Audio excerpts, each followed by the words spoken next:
এখন নেমেছি লাঞ্চ করার জন্য। তো এখানে দেখছো চারিদিকে ফরেস্ট রয়েছে, তো দুপুরবেলা এখন নেমেছি।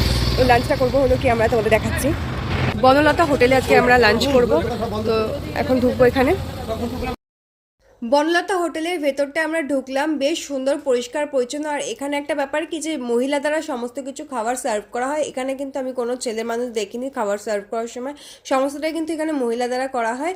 আর এটাকে বেশ ভীষণ একটা সুন্দর একটা ব্যাপার। আমাদের টেবিলে কয়েকজনের খাবার চলে এসেছিলো, আর আমাদের কয়েকজনের বাকি ছিল। আর এখানে দেখো স্ক্রিনে ওদের যে ভেতরে রান্না টান্না হয় সেগুলো দেখাচ্ছে। আর এদের কিন্তু নিজস্ব ফার্ম রয়েছে, সেখানেই সমস্ত কিছু তৈরি হয়। আর এখানে কিন্তু বড় একটা রিসর্ট রয়েছে, এখানে প্রচুর বড় রিসর্ট, এখানে থাকার ব্যবস্থাও রয়েছে।